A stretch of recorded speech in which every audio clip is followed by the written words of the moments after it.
Yun, magandang araw po sa lahat. Dito po ulit tayo sa ating munting channel para mag-vlog ng isang tagpo sa buhay ni Beyonce.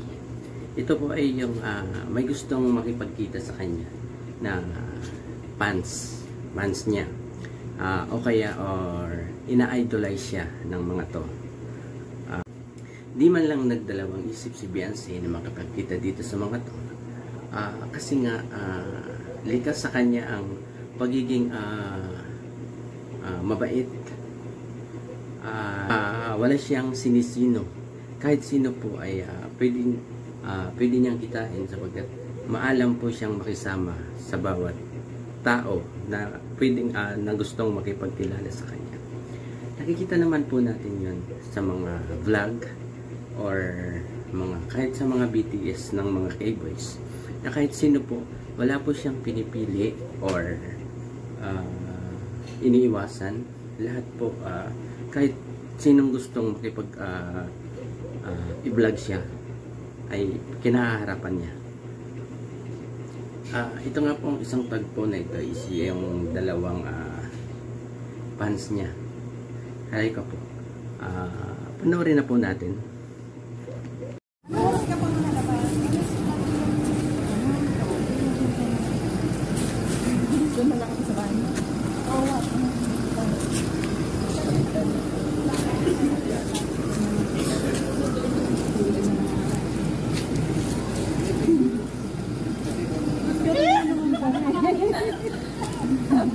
Kita ko naman ang dalawang kita. Yes naman kami. Picture.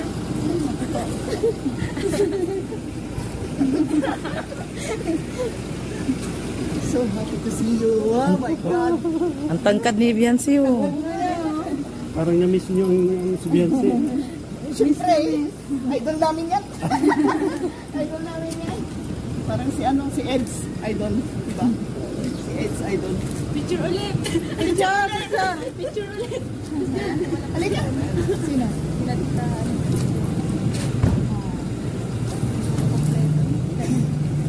Then, kayo din.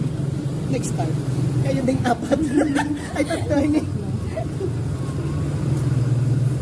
Ay, Ano na picture daw?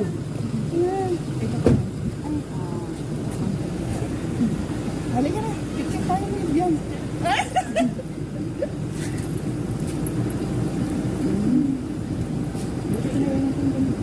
Ano pa naman sa kami?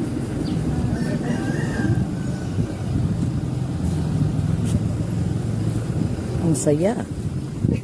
Ang saya-saya niya. Grabe, sobrang saya. O di po ba? Yakap at ngiti ang sinalubong ni Beyonce sa dalawang gustong makipagkita sa kanya. Yun ay yung dalawang fans niya na sinamahan po ni Kuya Val para ma-meet si Beyonce.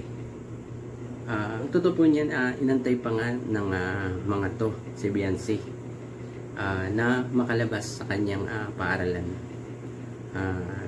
Ganun ka-tiyaga ang dalawang fans na to para makita lang si Baby Beyonce.